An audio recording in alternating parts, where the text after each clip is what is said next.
یہ داستان ہے ایک مرد مجاہد کی جس نے پاکستان کے غریب کو زبان دی، مزدور کو وقار دیا، کسان کو زمین دی اور قوم کو ایٹمی خواب دیا۔ لیکن یہی شخص ایک دن پھانسی گھاٹ پر تنہا کھڑا تھا، کوئی پرسان حال نہ تھا۔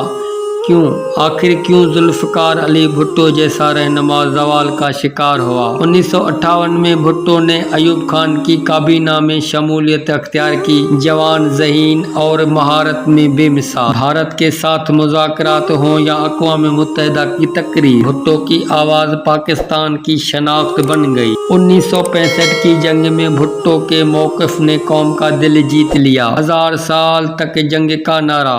ایوب خان کو یہ جوان سال وزیر خطرہ محسوس ہونے لگا۔ تاشقند معاہدے کے بعد بھٹو نے وزارت چھوڑ دی۔ شروع ہوئی عوامی سیاست کی کہانی۔ 1967 لاہور میں پاکستان پیپلز پارٹی کی بنیاد رکھی گئی۔ کپڑا مکان کا نعرہ گونج اٹھا۔ بھٹو نے جاگیرداروں کو للکارا، صنعت کاروں کے محلات کو ہلا دیا۔ نوجوان، مزدور، کسان سب ایک نعرے تلے جمع ہو گئے، بھٹو ہمارا رہبر ہے، وہ رہنما جو انگریزی بھی جانتا تھا اور عوام کی زبان بھی۔ 1970 پاکستان کی تاریخ کا پہلا عام الیکشن۔ بھٹو نے مغربی پاکستان میں واضح اکثریت حاصل کی، جبکہ مشرقی پاکستان میں مجیب الرحمان نے کامیابی حاصل کی، مگر اقتدار کی رساکشی، فوج، بیوروکریسی اور سیاست کی ضد نے ملک کو توڑ دیا اور یوں سقوط ڈھاکہ ہوا۔ 1971 کے بعد بھٹو پاکستان کے صدر بنے، بعد ازاں وزیر اعظم۔ تباہ حال قوم کو سنبھالا، آئین دیا۔ 1973 کا آئین، اسلامی کانفرنس بلائی اور عوامی جمہوریت کی بنیاد رکھی۔ قادیانیوں کو غیر مسلم قرار دیا۔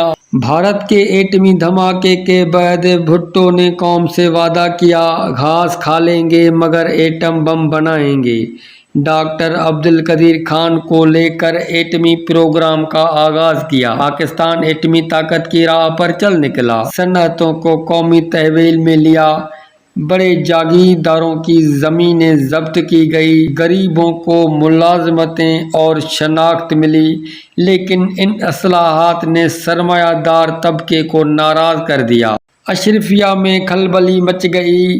بھٹو نے نیشنل عوامی پارٹی پر پابندی لگائی، بلوچستان میں آپریشن شروع کیا، اپوزیشن کو دبانے کی کوشش کی، ضیاء الحق جیسے جرنیلوں کو پروموٹ کیا جنہوں نے بعد میں انہی کے خلاف بغاوت کی۔ بھٹو نے 1977 میں الیکشن کروائی، اپوزیشن نے دھاندلی کا الزام لگایا اور تحریک نظام مصطفیٰ شروع ہوئی۔ ملک احتجاجوں سے گونج اٹھا، خون بہا، ادارے لرز اٹھے، اپوزیشن اور فوج میں خفیہ رابطے ہوئے اور بالآخر 5 جولائی 1977 کو جنرل ضیاء نے مارشل لا نافذ کیا۔ بھٹو کو گرفتار کر لیا گیا، مقدمہ چلا، قتل کا الزام، جج بدل گئے، وکلا دھمکائے گئے، گواہوں کو خرید لیا گیا، عدالتی تاریخ کا سیاہ باب رقم ہوا۔ سپریم کورٹ نے 4-3 کے فیصلے سے بھٹو کو سزائے موت دی۔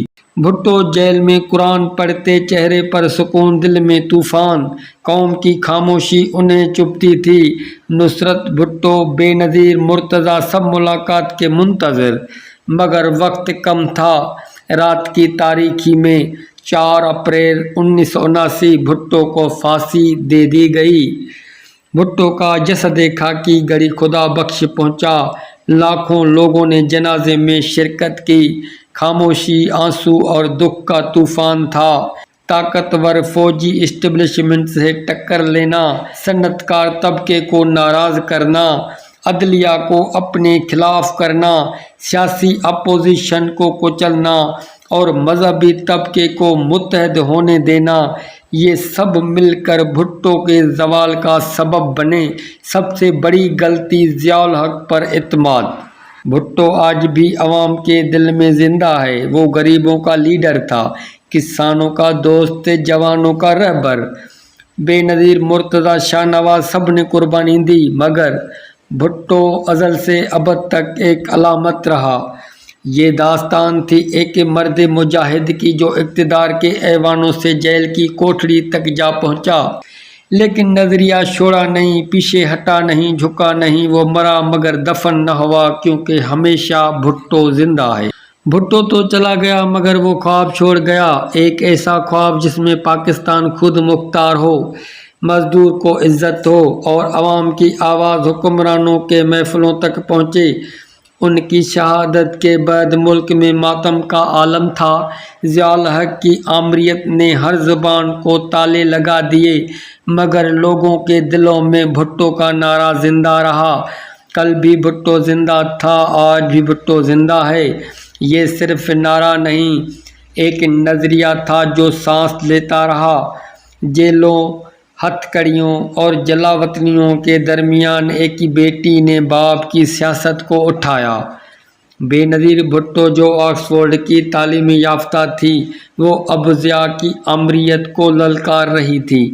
عوامی رابطے، مہم، جلسے، جلوس، خواتین، نوجوان، ہر کوئی ساتھ کھڑا ہو گیا۔ بے نظیر بھٹو وزیر اعظم بنے مگر سازشیں رکی نہیں۔ 2 بار حکومت ملی، 2 بار ختم کر دی گئی۔ بھٹو کا ایک بیٹا شاہ نواز فرانس میں پراسرار موت زہر سے شہید کیا گیا۔ مرتضیٰ بھٹو نے بھی اپنے باپ کا بدلہ لینے کی ٹھانی، مگر وطن واپسی پر قتل کر دیا گیا۔ سوال آج بھی باقی ہیں، کیا یہ قتل حادثہ تھا یا سیاسی منصوبہ بندی؟ بھٹو خاندان ایک کے بعد ایک گرتا گیا، مگر نظریہ بھٹو وہ زندہ رہا۔ آج اگر پاکستان ایٹمی طاقت ہے تو اس کی بنیاد بھٹو نے رکھی۔ ڈاکٹر عبدالقدیر خان کو موقع دیا، دنیا کی مخالفت کے باوجود راستہ نہ بدلا، بھارت کے خلاف ایک مضبوط جواب تیار کیا، دنیا میں پاکستان کو خود مختاری کا پیغام دیا۔ ایٹمی پروگرام صرف ہتھیار نہیں، وہ بھٹو کا پاکستان کے لیے تحفظ کا خواب تھا۔ بھٹو وہ شخص تھا جو جرنیلوں کے سامنے جھکا نہیں، وہ طاقتور اداروں کے خلاف کھڑا رہا۔ یہی وجہ بنی کہ وہ برداشت نہ کیا گیا۔ بھٹو کا نظریہ طاقت کا سرچشمہ عوام ہے، لیکن وہ نظریہ طاقتوروں کو خطرہ محسوس ہوا۔ مارشل لا کے اندھیرے میں انصاف کا گلا گھونٹا گیا، ایک عوامی لیڈر کو قاتل قرار دیا گیا۔ آج بھی ماہرین قانون کہتے ہیں بھٹو کا مقدمہ انصاف کی بجائے انتقام تھا۔ جسٹس نسیم حسن شاہ نے خود کہا، دباؤ میں فیصلہ دیا گیا، وہ فیصلہ جو بھٹو کی جان لے گیا۔ آج بھی عدالتی نظام پر سوالیہ نشان ہے۔ تاریخ نے پلٹا کھایا۔ 1988 میں جنرل ضیاء کا طیارہ کریش کر گیا، اس کے ساتھ کئی جرنیل اور سفیر ہلاک ہو گئے۔ کسی نے کہا یہ قدرت کا انتقام تھا، بھٹو کی بددعا تھی یا عوام کے دل کی آہ۔ آج جب ہم پاکستان کی طرف دیکھتے ہیں، مہنگائی، بے روزگاری، اداروں کی بے توقیری، تو سوال اٹھتا ہے، کیا بھٹو کا خواب مر گیا؟ کیا بھٹو جیسا لیڈر دوبارہ آئے گا؟ کیا پھر کوئی آواز دے گا، روٹی کپڑا مکان؟ یا ہم ہمیشہ قاتلوں کے ہاتھ میں رہیں گے؟ طاقتوروں کے کھیل میں عوام قربان ہوں گے۔ بھٹو کروڑوں دلوں کی دھڑکن تھا، اس کے جلسے جلوس انقلاب بن گئے تھے۔ وہ عوام سے جڑتا تھا، ان کی زبان میں بولتا تھا، جاگیرداروں کی محفل میں بیٹھا تو مزدور کی بات کرتا، عالمی اسٹیج پر گیا تو پاکستان کا پرچم بلند کرتا۔ آج کے نوجوانوں کو چاہیے کہ وہ سیکھیں کہ بھٹو صرف ایک شخص نہیں تھا، وہ ایک سوچ تھا، ایک انقلاب تھا، جس نے غریب کو احساس دیا کہ وہ بھی اہم ہے، جس نے دنیا کو بتایا کہ پاکستان جھکنے والا نہیں۔ ذوالفقار علی بھٹو کو قتل کر کے جسم کو ختم کیا گیا، مگر فکر زندہ ہے۔ نظریہ بھٹو آج بھی سوال کرتا ہے، انصاف کب ہوگا؟ قاتل کون تھا؟ جواب کون دے گا؟ تاریخ کے اوراق میں بھٹو زندہ ہے، وہ ہر زبان، ہر نسل، ہر دل میں بستا ہے۔ یہ تھی داستان، ایک رہنما، ایک شہید، ایک نظریہ کی۔ آپ سن رہے تھے داستان وقت۔ اگر آپ کو ہماری کاوش پسند آئی تو چینل کو سبسکرائب کریں، ویڈیو کو لائک کریں اور اپنی رائے کمنٹ میں ضرور دیں، کیونکہ ہم لاتے ہیں آپ کے لیے سچائی پر مبنی، تاریخ کی گہرائیوں سے نکالی گئی کہانیاں۔ داستان وقت جہاں ہر لمحہ ایک تاریخ ہے۔ اگلی ویڈیو تک خدا حافظ۔